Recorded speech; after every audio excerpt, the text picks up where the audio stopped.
지금부터는 이은희 변호사, 또 차진아 고려대 법학전문대학원 교수와 함께 계속해서 탄핵 심판 마지막 변론에 대해 이야기 나눠보겠습니다. 안녕하십니까? 안녕하세요. 네, 지금 국회 측 대리인단 말을 좀 들어봤는데요. 네. 분위기가 굉장히 화기애애하거든요. 뭔가 확신을 하고 있는 것 같아요. 어떻게 보십니까?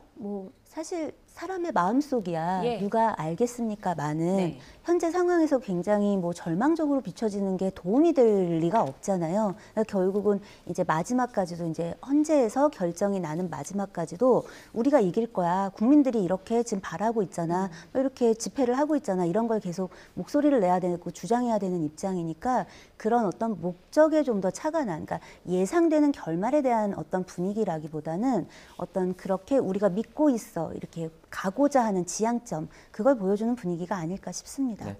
윤 대통령 탄핵 심판의 마지막 변론 기일이 곧 약 1시간 정도 뒤에 열리게 되는데요. 오늘 있을 그 변론 기일은 어떤 절차로 진행이 됩니까? 오늘은 이제 마지막 최종적인 변론 절차로서 일단 지금까지 조사를 하지 못했던 여러 서증이나 이런 것들을 네. 마지막으로 증거 조사를 하고요.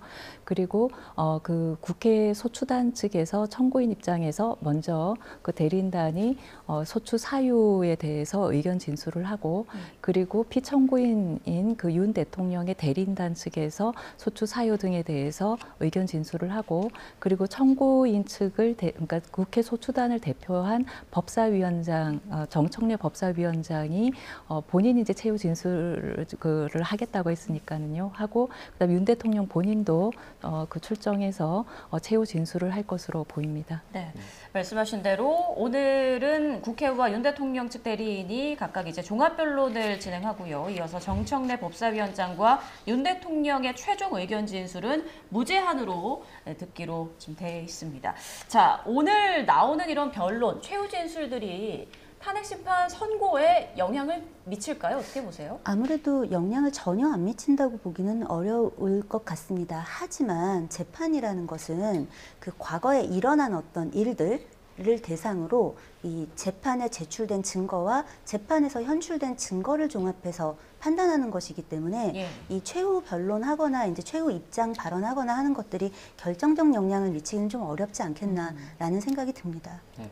지금까지의 어떤 탄핵 심판 재판 과정을 봤을 때 이제 윤 대통령은 피청구인이자 현역인 대통령 신분이지 않습니까? 오늘 좀 어떤 메시지를 던질 거라고 예상을 좀 하세요?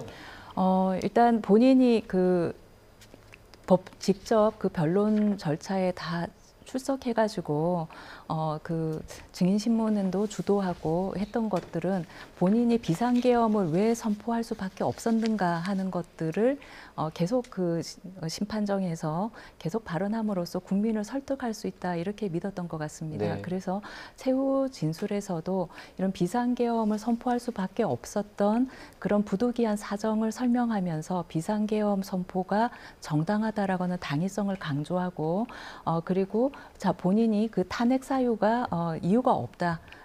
어떤 소추단 측의 국회 소추단 측의 주장이 이유가 없음을 역설하면서 빨리 업무에 복귀해서 국민 통합에 기여할 기회를 달라. 이런 식으로 호소할 것으로 보입니다. 네. 오늘 마지막 변론이 있은 뒤에는 또 어떤 절차가 이루어지는 건가요? 이제 마지막 변론이 이제 끝나고 나면 변론이 종결되게 됩니다. 네. 그러니까 이제 그러면은 이제 평결을 하는 이제 헌법재판관들이 모여서 이제 회의를 하겠죠. 네. 그 절차를 거쳐서 결정을 하게 되고 그러고 난 다음에는 이 결정문을 쓰는 그 과정이 남아 있는 겁니다. 네, 이미 평의는 비공개로 좀 하고 있지 않을까 이런 예상도 있던데요. 사실은 이제 좀 계속 내부에서는 얘기를 하고 있지 않을까라는 네. 생각이 들고요. 다만 그래도 이제 이런 어떤 부분들에서 본격적으로 이 마지막 이야기들을 모듈해서 이야기하는 그런 과정들이 남아있기 때문에 네. 적어도 이제 판결까지는 2주 내지는 3주 정도의 시간은 소요가 되지 않겠나라는 것들이 법조계에서 주로 나오고 있는 전망입니다. 네. 그동안 이루어진 탄핵 심판 변론을 조금 저희가 요약을 해보겠습니다. 가장 중요했던 쟁점들이 좀 있었는데 이 부분을 정리를 조금 해주시죠. 일단 그 탄핵 사유를 한 5가지 정도로 정리할 수 있습니다. 그래서 네. 그 계엄 선포의 과정에서의 절차적인 하자, 그리고 계엄 선포 요건에 해당되지 않는데 비상계엄을 선포한 어떤 실체적인 하자, 네. 그리고 계엄 포고령의 위헌성, 그리고 그와 관련한 여러 정치인 등에 대한 체포 지시, 그리고 국회의 장악 어떤 국회 봉쇄 장악 시도, 이것이 이제 내란 행위와 연결이 되는 것이고요. 그리고 선관위 장악 시도, 이렇게 5개의 쟁점이 있습니다. 그런데 이제 첫 번째 그 절차적인 하자와 관련해서는 네. 특히 국무회의 심의를 거쳤느냐 거치지 않았느냐 하는 것이 양측의 공방이 있었고요. 다른 절차적인 하자는 너무나 명백한 것이기 때문에 다툼이 없었던 것으로 보입니다.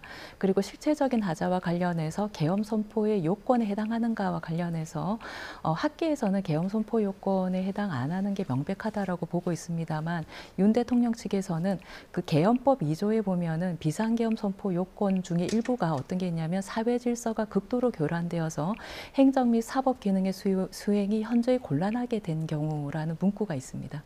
그래서 그 부분적인 문구에 집착하면서 거기에 해당된다라고 이제 주장을 하는데, 거기에 해당될 수는 있습니다만 네. 앞뒤에 다른 요건들이 있거든요. 전시사변 또는 이에 준하는 국가 비상사태에 있어서란 요건이 충족되기가 어렵고, 병력으로서 공공의 안녕 질서를 유지할 필요가 있는데 이 요건도 이제 충족되기가 어려운데, 그 중간에 있는 그 요건, 사회 질서가 극도로 교란되어 행정 및 사법 기능의 수행이 현저히 곤란하게 된 때, 요게 일부 이제 충족될 가능성도 있어 보이는데 네. 그 부분적인 충족만 지금 있어 보입니다. 네, 알겠습니다. 자, 박범계 의원의 목소리 들어보겠습니다. 오늘 이제 드디어 윤석열 피청구인의 탄핵 심판의 변론을 종결하는 날입니다. 국회 소추위원이신 정청래 법사위원장님께서 모두 발언을 하면서 윤석열 피청구인에 대한 준엄한 파면 선고의 이유를 설명하실 겁니다. 반대로 윤석열 피청구인은 본인이 탄핵 심판을 면할 구구절절한 변명과 여러 주장들을 얘기할 가능성이 높습니다. 저는 윤석열 파면의 증거는 차고 넘친다고 봅니다. 이미 피청구인 측의 반응과 윤석열 피청구인 본인의 발언들, 그리고 국민의힘 의원들의 헌법재판소를 향한 정말 무지막지한 그러한 인격적 살인까지도 범한 것처럼 보이는 그러한 발언들이 바로 차고 넘치는 증거입니다.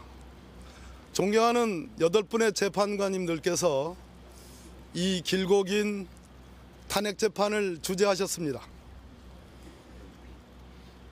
윤석열 파면 선고를 가능한 한 빨리 준엄히 선고해 주는 길만이 대한민국을 살리는 길이고 대한민국의 미래를 헤쳐나갈 지름길이라고 생각합니다. 헌법재판관님 여러분들 수고 많으셨습니다. 고맙습니다. 예. 오늘은 12.3 불법 계엄이 선포된 지 네. 84일째 자, 되는 박범계 날입니다. 의원이 헌재 들어서기 전 입장을 짧게 발표했습니다.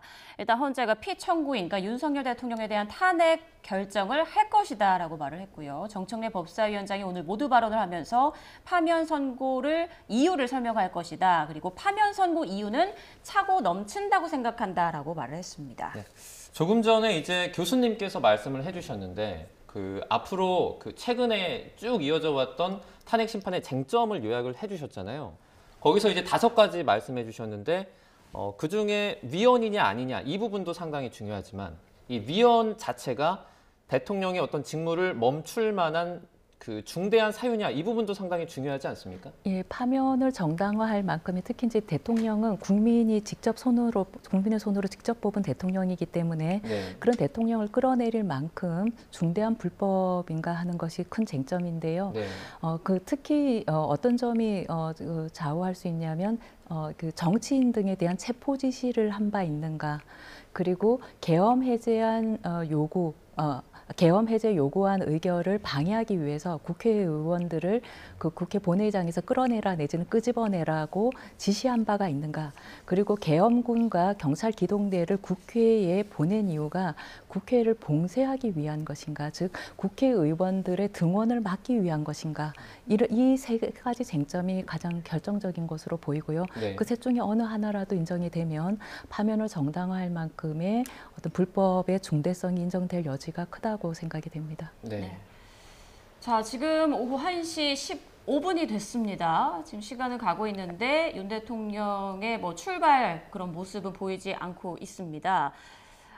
보통 때 다른 변론기일 때를 좀 비춰보면 30분도 안 돼서 교통 통제하에 도착을 하긴 했는데요. 오늘 다른 날보다는 좀 비교적 늦게 서울구치소를 나서는 것으로 지금 보입니다. 네. 앞서 국회 측의 입장을 들어봤을 때 대통령 파면 선고를 좀 가능한 빨리 선고해 주길 바란다 이런 얘기가 있었고요. 그리고 파면 선고 이유는 차고 넘친다라고 말을 했습니다. 그런데 지금까지 헌재에 나와서 이제 증인들이 진술한 내용들을 보면 좀 엇갈리는 경우가 있었거든요. 비상계엄 선포 전에 국무회의에 관한 내용이라든지 아니면 윤 대통령의 정치인 체포 지시 관련해서도 엇갈리는 부분이 있었는데 이런 부분에 대해서 재판관들이 어떤 걸 근거로 판단을 내릴까요? 그 헌법재판소나 사실은 일반 재판에서의 법관들이나 이제 증거에 대해서 어떻게 평가할 것인가는 자유심증주의, 법관의 자유심증에 따라서 가게 됩니다. 예. 그러니까 이 증거 자체만 놓고 보면 하나의 증거를 놓고서는 양쪽이 각기 다른 주장을 하거든요. 네. 그러니까 똑같은 것을 놓고도 보라색을 놓고 빨강에 가깝다, 파랑에 가깝다 이렇게 다른 주장을 할 수 있는 거죠. 이때 그러나 이것이 어떤 것에 가깝다라고 보려면 주변에 무엇을 보니 다른 어떤 것들과의 조화를 보니 이것은 무엇이다. 이제 이런 것들을 결정해 나가게 되는데요. 그러니까 예를 들어 한 사람의 증언이 아니라 예를 들면 여러 사람의 증언들이 존재하잖아요. 그럼 이런 걸 종합해서 이런 상황들이 생기려면 누구의 주장이 더 맞는 것인가를 다른 어떤 객관적인 증거들하고도 비교를 할 거고 네. 일반적인 상식, 경험칙 이런 것들과도 비교를 할 겁니다. 왜냐하면 이 사안은 그저 문서 안에서 어느 밀실 안에서 일어난 사안이 아니라 사실은 그날 밤의 상황을 온 국민이 사실 중계방송처럼 지켜본 상황이잖아요. 네. 이런 것들을 다 종합해서 이제 그 증거 능력, 증명력 이런 것들을 평가하게 될 것으로 보입니다. 다른 객관적인 증거라고 하면 네. 그 형사재판에서 진행됐던 어떤 피신조서도 포함이 될 수 있는 겁니까? 네, 지금 계속 그 부분이 이제 충돌하고 있는데 네. 양쪽의 입장이 하지만 이제 이 부분에 대해서도 사실은 이제 법조계에서는 이 검찰 조서나 경찰 조서 이런 것들도 반영이 되지 않겠느냐. 왜냐하면 그 관련자들이 다 나와서 또 진술을 하기도 했고 네. 그런 부분들이 국가 수사기관에서 진행이 적법하게 된 것들인데 이런 부분들을 다 배제할 필요가 있겠느냐라는 부분들이 크고 설령 그런 것들을 일부 배제한다고 하더라도 네. 이 재판에서 현출된 증거들도 만만치 않은 중이어서 크게 이 증거가 부족하다라는 것들로 문제가 될 것으로 보이지는 않습니다. 네. 지금의 상황대로라면 3월 중순쯤 선고가 네. 나오지 않을까 네. 이런 예측이 좀 지배적인데 결과를 예측하는 의견은 제각각입니다. 그런데 8대 0이 나올 것이다, 아니면 다른 각종 시나리오가 있는데요.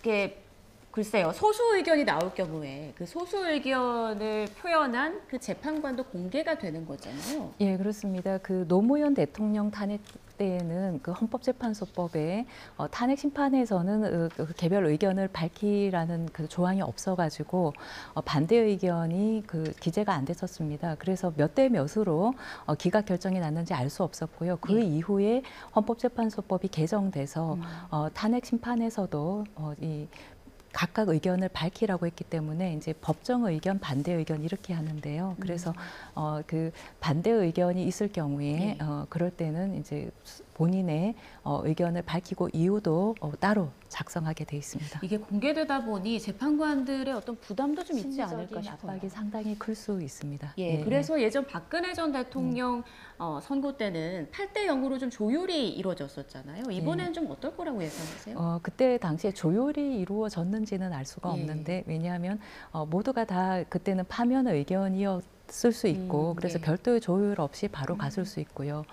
조율이라고 하는 건 이제 생각이 달랐을 때 조정하는 건데 네. 이번 사건 같은 경우에는 지금 좀 단언하기가 어려운 것이 여러 이제 증언들이 상당히 엇갈리는 부분이 있고 객관적인 정황이랑 안 맞는 증언들도 있고 또 언론에서 확정적으로 사실인 것처럼 보도된 것인데 실제 증인 신문을 해보니까 상당히 달랐던 부분도 있었기 때문에 그래서 그 중에서 어떠한 것들을 더 믿을 만한 가치가 있다, 더 신빙성이 있다라고 판단할지에 따라서 사실관계를 인정할지 여부가 달라질 수 있는 부분이 있어서 그래서 지금 현재로서는 단언하기가 어렵고 이 헌재의 결정의 정당성과 신뢰성을 확보하기 위해서는 만장일치로 어떤 결론을 내든 간에 만장일치로 하는 것이 가장 바람직할 수는 있지만 네. 그러나 그 절차적인 정당성에 대한 의혹 에 있어서 좀 자유롭지 못한 부분이 있어서요. 헌재가 좀 절차 운영을 좀 더 신중하고 좀 배려 깊게 했었으면 그리고 국민들께 좀 더 겸손한 자세로 좀 그 공보관에게 발표를 했었으면 어땠나 하는 아쉬움이 좀 큽니다. 그래서 결정의 수용성을 좀 높이기 위해서라도 사실은 절차적인 배려가 필요한데 결정에 불복할까봐 그래서 국가가 분열과 대립에 휩싸일까봐 그것이 사실은 법조인들이 가장 걱정하는 바입니다. 네, 지금 저희 화면을 보시면 조금 전에 헌법재판소에 도착한 윤 대통령 측 변호인단을 보실 수가 있습니다. 윤곽근 변호사도 보이고요. 네, 배보윤 변호사도 오른쪽에 보였습니다. 네, 취재진 질문에 묵묵부답으로 아무 말 없이 헌법재판소로 들어갔습니다. 네. 교수님 그러면 조금 전에 이제 헌법재판관들이 소수 의견이 공개되기 때문에 부담을 느낄 수 있다 이 말씀 해주셨는데 단순하게 생각하면 소수 의견을 비공개로 처리하면 되는 거 아닙니까? 비공개로 처리할 수 없도록 하고 있습니다. 헌법재판소법에서 개별 그 의견들을 재판관 개별 의견들을 다 밝히도록 그때 노무현 대통령 탄핵 때 그 개별 의견을 밝히지 않아서 헌재 안에서 어떤 그 논의를 거쳐가지고 그 기각 결정이 났는지를 알 수가 없어서 네네. 국민의 알 권리를 침해한다 이런 이제 지적이 있어서 네. 법이 개정됐습니다. 그래서 지금은 개별 그 재판관들이 탄핵 그 파면 의견인지 기각 의견인지를 다 밝히도록 하고 있고 이유도 다 밝혀야 합니다. 네. 자, 오늘 윤 대통령 탄핵 심판에서 직접 최종 진술하는 현직 대통령이 될 것으로 보입니다. 최후 진술 내용을 직접 작성을 했다 이런 얘기가 파악이 됐고요. 자, 윤 대통령은 아직 서울구치소에서 출발하지 않고 있습니다. 오후 1시 22분 지나고 있는데 아직도 윤 대통령의 모습 그리고 윤 대통령이 찬 법무부 호송차 모습은 보이지 않고 있는 상황입니다. 지금 네. 서울구치소 왼쪽 화면에 보이는데요. 대통령 측 지지자들, 대통령 지지자들이 지금 태극기를 흔들면서 지금 나와 있는 모습들이 보이고 있습니다. 네. 시간적으로 보면 이제 뭐 곧 윤 대통령이 2시가 이제 심판 11차 변론기일 시작이기 때문에 곧 출발을 하지 않을까 이런 생각이 또 듭니다. 네. 네, 지금 윤 대통령 탄핵 심판 결과가 아무래도 형사 재판 결과보다는 먼저 나오게 될 텐데 네. 그러면 이 탄핵 심판의 결과가 나중에 나올 형사 재판에도 영향을 미친다고 저희가 봐야 됩니까? 전혀 미치지 않는다고 보기는 어려울 것 같습니다. 네. 왜냐하면 예를 들어서 탄핵이 인용된다라고 하면 이 내란죄가 유무죄가 될지에 직접적인 영향을 바로 미치는 건 아닙니다. 이제 네. 모르는 일이 되는 건데 만약에 탄핵 자체가 기각이 된다고 하면 이 현실에서의 어떤 위험성이라든가 내란의 목적이라든가 이런 것들의 어떤 간접적인 어떤 부분들을 검토했을 때 대통령이 국정 운영을 계속 해도 된다라는 결론에 이른 거니까 네. 그럼 그렇다라고 하면 이걸 내란이라고 볼 수 있을 것인가 이 부분에는 좀 더 직접적인 타격이 될 수가 있습니다. 네. 그래서 이 헌법재판소의 이 판결은 어쨌든 형사재판에도 그 영향을 미친다라고 보고 있습니다. 네, 이 두 개의 재판이 사실 별개라고 볼 수도 있지만 만약에 정반대되는 어떤 결과가 나온다면 좀 혼란이 좀 발생할 수 있을 그렇습니다. 것 그 같아요. 부분에 있어서 그 검사 작성의 피의자 신문 조서를 그 진술자가 그 내용을 부인하는데도 탄핵 심판 절차에서 증거로 사용하는 것의 위험성이 바로 거기에 있습니다. 네. 그래서 형사 재판에서라고 그러면 그 내용을 부인할 경우에 증거를 쓸 수가 없거든요. 그런데 그렇게 되면 다른 증거가 없다 그러면 그 공소 사실에 대해서는 인정이 안 되는 수가 있습니다. 네. 그런데 헌법재판에서는 그 피의자 신문 조서를 근거로 해서 그 사실관계를 인정해 버리면 이렇게 충돌이 일어나는 거죠. 근데 만약에 우리가 일반 행정소송이라고 한다면 일반 공무원에 대해서 파면한 것의 어떤 적법 여부를 따지는 행정소송이라는 또 C급 제도가 있어서 네. 상급심에서 교정할 수도 있고 재심을 할 수도 있습니다.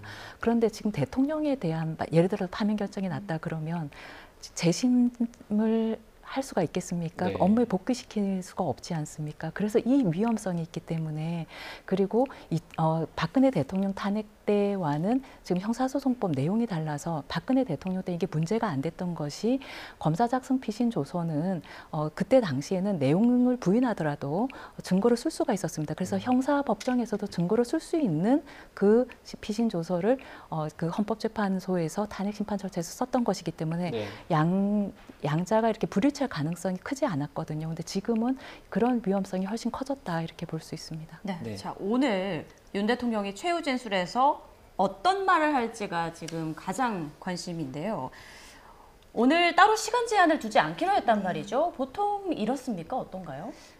좀 이례적인 거긴 하죠. 예. 이만큼 사안이 이제 위중하고 이런 것들을 이제 무제한으로 주지 않았을 때 예를 들어 불공평하다라는 이야기가 나올 수 있잖아요. 지금도 이제 이 탄핵 심판, 이 탄핵 재판을 하는 과정 안에서도 계속 뭐 수사가 부적법했다, 뭐 구속이 뭐 불공정했다 이런 문제 제기를 계속 하고 있는 중이기 때문에 이런 것들이 또 사회적으로 여러 가지 혼란을 또 야기하고도 있고 그래서 이제 헌법재판소 측에서도 무제한적으로 하고 싶은 얘기를 해라라고는 결정을 한 것 같은데 다만 무제한 발언을 하라고 했다고 해서 뭐 2시간, 3시간씩 윤 대통령이 계속 발언을 할 걸로 보이지는 않습니다. 아마 이제 대리인이 일단 지금 쟁점에 대한 어떤 부분들은 이야기를 할 것이기 때문에 이제 그런 부분에 대한 조금 더 보충적인 발언과 함께 국민들에게 하고 싶은 이야기 혹은 지지자들에게 하고 싶은 이야기 이제 본인이 이제 만약에 복귀를 시켜준다면 어떻게 자기가 무엇을 할 것인가. 그래서 뭐 이제 예를 들어 대통령 임기 단축 뭐 개헌을 하겠다라든가 네. 이런 전망들이 나오고 있는 게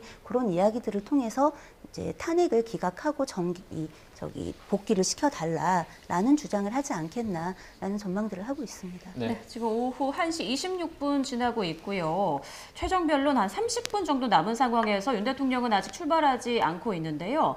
윤 대통령이 이제 오늘 최후 변론에 평소보다는 조금 늦게 출석할 것이다. 이런 소식이 들어왔습니다. 윤 대통령 측은 오늘 대통령이 재판 진행 상황에 맞춰서 오는 것으로 안다면서 조금 늦게 참석할 거라고 밝혔습니다. 평소 윤 대통령은 변론 시작 한 1시간쯤 전에 도착해서 대기를 했는데요. 오늘은 최후 진술 시간, 그러니까 최후 진술 시간에 맞춰서 입정할 것으로 예상됩니다. 그러니까 오후 2시가 좀 지나서 도착할 수도 있다 이런 얘기겠죠. 네.